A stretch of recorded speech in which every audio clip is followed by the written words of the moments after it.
Let me introduce myself. Gordon B. Parr, resident for the past 60 years of Southport. I've had a long, interesting and successful life, which it is now my pleasure to share with others. I feel that there are many people who may wish to record their lives for the benefit of family, friends, future generations, and their own satisfaction.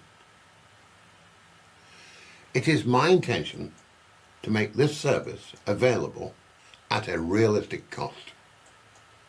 For many years, the association I founded, the Cruise Lecturers Association, produced hundreds of promotional videos.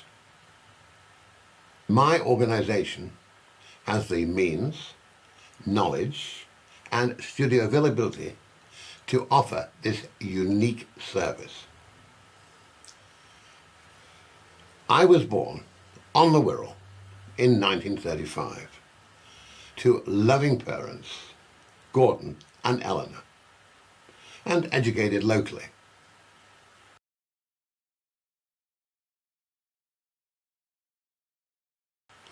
On leaving school, I worked for the Forestry Commission in North Wales, prior to joining the Household Cavalry, initially on a 3-year contract with 22 years on the reserve.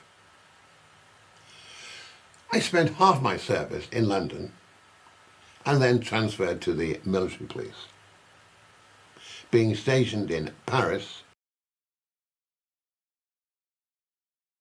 and Geneva. My late wife, Borgina, once asked, "What was the most memorable day of your life?" My response, taking part in the coronation. Much of my success in life has been due to my service in the army. And I'm very proud that my younger son, Mark, followed me into the Household Cavalry and served over 20 years.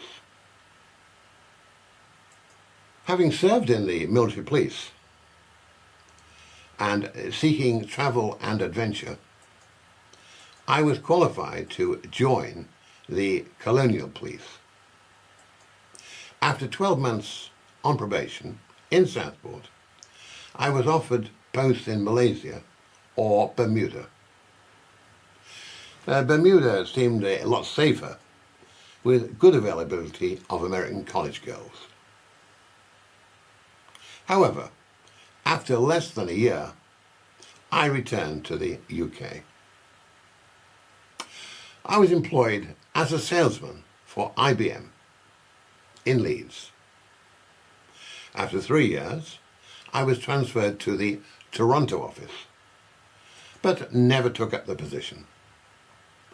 Instead, my girlfriend, Mary, joined me, and we spent a year travelling across Canada and the USA. On returning to the UK, I joined NCR, initially as a salesman in the north of England, and then as manager in Mauritius and Hong Kong. Whilst in Mauritius, I married Borgina, a beautiful, cultured and charming 20-year-old German girl.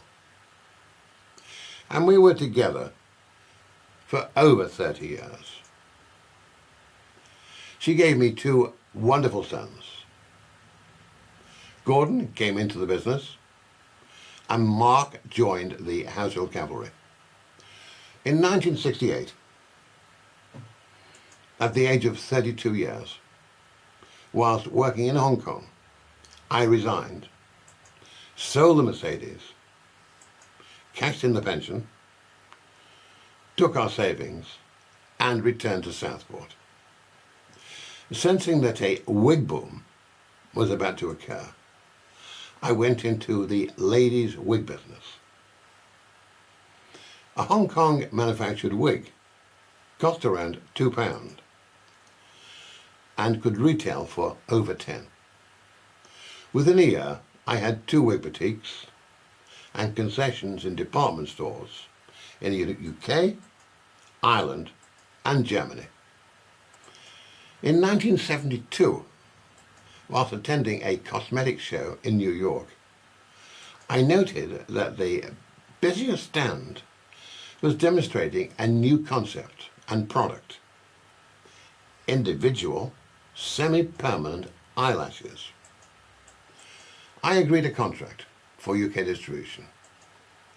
On arriving back in the UK, I presented and took orders from Selfridges, John Lewis, Debenhams, Harvey Nichols and Harrods. Within a month, my own brand Everlash had been designed, sourced and launched at the London Hyde Park Hilton, with the first full-page advert appearing in Vogue. Within 2 years, distribution agreements had been signed and a distribution centre opened in Hollywood, USA. In 1973, I converted 2 wig boutiques to jean stores under the name Jeans and Things, the biggest seller being my own denim and sweatshirt collection, sourced from Hong Kong and marketed under my label. Within 2 years, this had grown to 12 shops, including the flagship store in the Arndale Centre, Manchester. My company was one of the UK's biggest apparel importers of Wrangler, Lee and Levi from the USA. Knowing the importance of marketing, much time, money and effort being invested in brochures and publicity.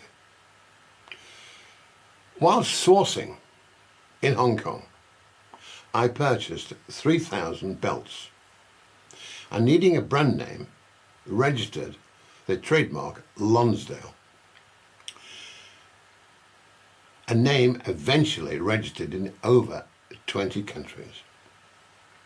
To assist in the marketing of my Lonsdale brand, I acquired the title Lord of Kirby Lonsdale. I was also appointed a Knight of the Military and Hospitality Order of St. Lazarus of Jerusalem.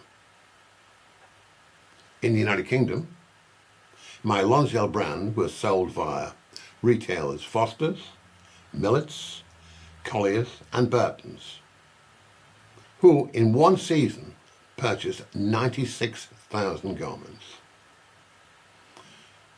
Export endeavours resulted in invitations to Buckingham Palace and to Downing Street to meet Margaret Thatcher, and many invitations to travel with government trade missions worldwide. The Lonsdale rugby shirt tube packaging was awarded the Sportswear Packaging Design of the Year and was exhibited for over a year at the Design Centre, the Haymarket, London. I designed and registered a travel and adventure brand under the label Voyager. Shortly before retiring, I sold the registration to a public company. I also sold my Lonsdale Worldwide registrations.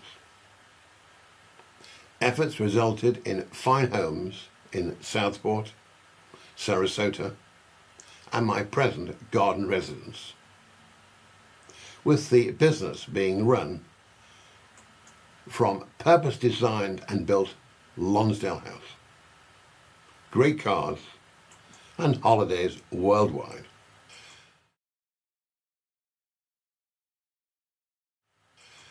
I retired in 2000, and after a year travelling the world, feeling that I still had much to give, offered my services to the British and American cruise industry as a guest lecturer, Initially accepted by Cunard and subsequently by many of the leading cruise companies.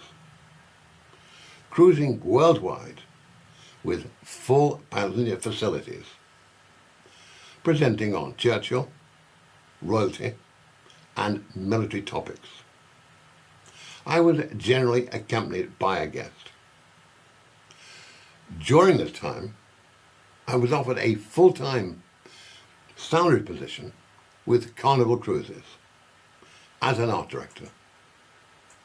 And after training in Florida and on ships in the Caribbean, was appointed to a P&O ship. My favourite cruise around the world in 80 days. After a year, I resigned to continue my cruise lecturing and the Textograph Cruise Portraiture program. I've always had a love of art, and in conjunction with leading ship's photographer, Ocean Images, developed Textograph embellished portraiture. The concept being available on the ships of Crystal, Celebrity, Holland America and Fred Olsen for over 8 years. In 2011, one of the companies with whom I lectured asked if I could put together a program of a dozen lecturers for one of their ships. I took up the challenge, sought and appointed the required lecturers, and founded and registered the Cruise Lecturers Association. The association has proven very successful. The key being the production of promotional videos, directories and websites, all being generated in-house by my colleague Mark Wrigley. Over the years, hundreds of associates and their guests have cruised worldwide. I too have continued to cruise, often accompanied by my charming and beautiful partner of the past 6 years. It gives me much satisfaction to have brought such pleasure and fulfillment to so many people, giving cruising opportunities which would not have been possible. In April 2015, an associate acquired the Cruise Lecturers Association. Now using experience, know-how, design capability, computer expertise, and nationwide studios, it is intended to offer videos to a select few who, after a lifetime of achievement, would like to own such a memento for family, friends, themselves, and future generations. Thank you.